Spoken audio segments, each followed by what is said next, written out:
আসসালামু আলাইকুম রহমতুল্লাহ। সুপ্রিয় শিক্ষার্থীবৃন্দ, মেকানিক্যাল ইঞ্জিনিয়ারিং চ্যানেলের পক্ষ থেকে তোমাদের সকলকে জানাচ্ছি আন্তরিক শুভেচ্ছা। এই ভিডিওটা তৈরি করছি নবম শ্রেণীর শিক্ষার্থীদের জন্য। 2025 সালে নবম শ্রেণীর ইংরেজি বইয়ের 19-20 পৃষ্ঠার সমাধান নিয়ে আজকে আলোচনা করব। Class 9 English first paper, unit 2 climate change, lesson 4 the wheel of cyclone, page 19, page 20, activity D. এই ভিডিওর ডিসক্রিপশনে এবং পিন কমেন্টে প্লেলিস্টের লিঙ্ক দেওয়া আছে, সেখান থেকে তোমাদের যার যে বিষয়ের ভিডিও দরকার খুব সহজেই তোমরা দেখে নিতে পারবে। Page 19, activity D, write a personal diary entry in 100 words. তোমার জীবনের একটি দিন সম্পর্কে 100 শব্দের একটি ব্যক্তিগত ডায়েরি লেখো। Describing a day in your life that did not go as you had planned. এমন একটি দিন সম্পর্কে লিখবে যা তোমার পরিকল্পনা অনুযায়ী যায়নি। A sample diary entry is given below.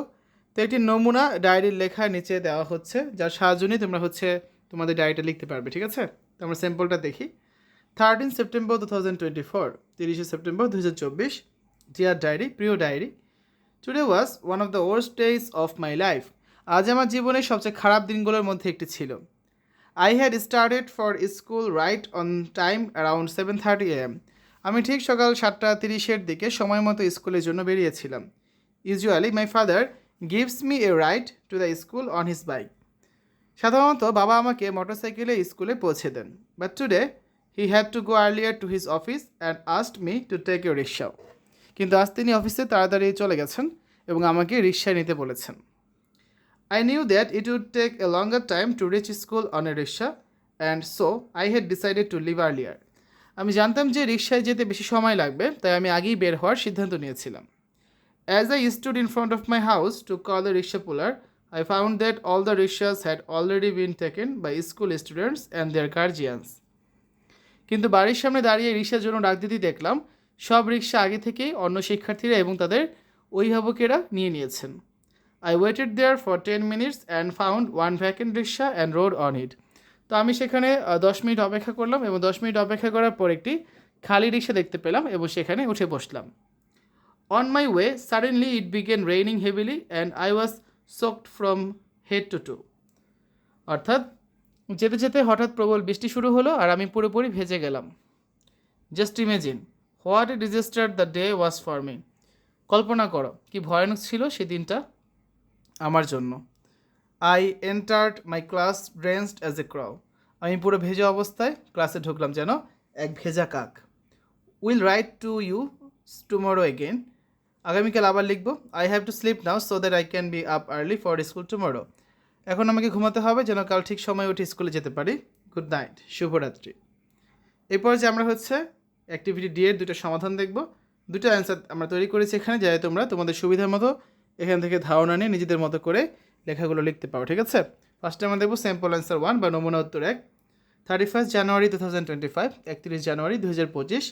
Deer diary, প্রিয় diary, today was a complete disaster. আজকের দিনটি একদমই ভালো যায়নি। I had planned everything so well but nothing went as expected. আমি সব কিছুই ভালোভাবে পরিকল্পনা করেছিলাম, কিন্তু কিছুই পরিকল্পনা অনুযায়ী যায়নি। I woke up early determined to reach school on time. আমি সকালবেলা তাড়াতাড়ি উঠেছিলাম যেন ঠিক সময় স্কুলে পৌঁছাতে পারি। But as soon as I stepped out I realised I had forgotten to do my math homework. কিন্তু দরজা দিয়ে বের হতেই মনে পড়লো যে আমি গণিতের বাড়ির কাজটি করিনি। Panic set in and I রাশড back to complete in. আমি যেহেতু বাড়ির কাজটি করিনি, আমি আতঙ্কিত হয়ে গেলাম এবং দ্রুত সেটা শেষ করতে বসলাম। By the time I finished I was already late. যতক্ষণে শেষ করলাম ততক্ষণে অনেক দেরি হয়ে গিয়েছে। I ran to catch a rickshaw, but just my luck, it had a flat tire halfway to school. তো দৌড়ে রিক্সা ধরতে গেলাম, কিন্তু দুর্ভাগ্যক্রমে মাঝপথে রিক্সার চাকা পাংচার হয়ে গেল। I had no choice but to walk the rest of the way. বাধ্য হয়ে আমাকে বাকি পথ হেঁটে যেতে হলো। When I finally reached school, I was scolded for being late and had to stand outside the class for 10 minutes. তো যখন আমি স্কুলে পৌঁছানোর পর শিক্ষক আমাকে দেরি করার জন্য বকাঝকা করলেন এবং প্রায় 10 মিনিট ক্লাসের বাইরে দাঁড় করিয়ে রাখলেন। To make things worse, I tripped on the stairs during recess, spilling my lunch all over my uniform. এরপর বিরতির সময় সিঁড়ি দিয়ে নামতে গিয়ে পা পিছলে পড়ে গেলাম আর আমার পুরো খাবার ইউনিফর্মের উপর পড়ে গেল। What a mace, I just hope tomorrow will B a better day. কি বাজে একটা দিন গেল আজ। আমি আশা করি আগামীকাল একটু ভালো যাবে। গুড নাইট, শুভরাত্রি। এখন আমরা আরেকটা স্যাম্পল অ্যান্সার দেখবো, ঠিক আছে? মোট দুটো নমুনা উত্তর আর মোট দুটো নমুনা উত্তর তোমাদের দেখাচ্ছি, যাতে করে এখান থেকে ধারণা নিয়ে তোমরা নিজেদের মতো করে একটা ডায়েরি লিখতে পারো। দেখো, স্যাম্পল অ্যান্সার 2, 31 জানুয়ারি 2025, 31শে জানুয়ারি 2025। ডিয়ার ডায়েরি, প্রিয় diary, today was suppose to be a perfect day but everything went wrong. আজকের দিনটি একদম নিখুঁত একটি দিন হওয়ার কথা ছিল, কিন্তু সব কিছু এলোমেলো হয়ে গেল। I had planned to wake up early and study for my science test, but my alarm did not ring and I woke up an hour late. আমি সকালবেলা তাড়াতাড়ি উঠে বিজ্ঞানের পরীক্ষার জন্য পড়াশোনা করতে চেয়েছিলাম, কিন্তু আমার অ্যালার্মটা আজ বাজেনি আর আমি 1 ঘন্টা দেরিতে উঠলাম। I barely had time to revise before rushing to school. তো পড়ার জন্য খুব কম সময় পেলাম এবং তাড়াহুড়ো করে আমি স্কুলের দিকে রওনা হলাম। At school things got even worse. স্কুলে পৌঁছানোর পর পরিস্থিতি আরও খারাপ হয়ে গেল। Just as the test began I realised I had forgotten my pen at home. তো পরীক্ষা শুরু হতে না হতেই মনে পড়লো যে আমি বাসা থেকে কলম আনতেই ভুলে গিয়েছি। I had to borrow one from a friend but it kept leaking ink making my handwriting look terrible. তো এক বন্ধুর কাছ থেকে আমাকে একটি কলম ধার নিতে হলো, কিন্তু সেটি কালি ফেলছিল, ফলে আমার হাতের লেখাগুলো আরও খারাপ হয়ে গেল। I was so frustrated. আমি খুবই বিরক্ত হয়ে গিয়েছিলাম বা খুবই হতাশ হয়ে গিয়েছিলাম। Letter, during lunch I accidentally dropped my water bottle and it spelled all over my notebook.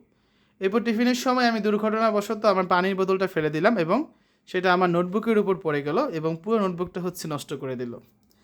I had to spend the next period drawing the pages instead of paying attention in the class. তো পরবর্তী ক্লাসে মনোযোগ দেওয়ার পরিবর্তে আমাকে সেই নোটবইয়ের পাতাগুলো শুকানোর চেষ্টা করতে হলো, ঠিক আছে? এই কারণে আমি ক্লাসে পড়াশোনায় মনোযোগ দিতে পারলাম না। By the time I got home I was exhausted. School থেকে ফিরে আমার প্রচুর ক্লান্ত লাগছিল, বা স্কুল থেকে যখন আমি বাসায় ফিরলাম ততক্ষণে আমি প্রচুর ক্লান্ত হয়ে গিয়েছিলাম। I just hope tomorrow will be better day. আমি আশা করি আগামীকাল আমার দিনটি ভালো যাবে। গুড নাইট, শুভরাত্রি। এই যে লেসন 4-এর অ্যাক্টিভিটি দিতে আজকে আমরা দুইটা স্যাম্পল অ্যান্সার দেখলাম, কীভাবে একটা ডায়েরি লিখতে হবে একটা দিন সম্পর্কে যে দিনটা তোমার পরিকল্পনা অনুযায়ী যায়নি, ঠিক আছে? তোমার এক্সপেকটেশন অনুযায়ী সেই দিনটা হয়নি, তুমি চেয়েছিলে ভালো কিছু হোক কিন্তু খারাপ কিছু হয়েছে। তো সেরকম দুইটা নমুনা দেখেছি আমরা। তোমার যে হুবহু এগুলো লিখতে হবে তা কিন্তু না, তুমি তোমার দিকটা লিখতে পারো। আগামী ক্লাসে lesson 5 a friend of the earth, এই টপিকটা নিয়ে আলোচনা করব। এখানে আমাদের কিছু অ্যাক্টিভিটি আছে, এগুলোর সমাধান আমরা করে দিব। শিক্ষার্থীরা, এতক্ষণ তোমরা দেখলে 2025 সালের 9ম শ্রেণীর ইংরেজি বইয়ের unit 2 climate change lesson 4 the wheel of cyclone page 19 page 20 activity D এর সমাধান। আশা করি আজকের এই ভিডিওটি তোমাদের কাছে ভালো লেগেছে। আমাদের চ্যানেলের অন্যান্য ভিডিওগুলো দেখার আমন্ত্রণ জানিয়ে আজ এখানে বিদায় নিচ্ছি। আল্লাহ হাফেজ।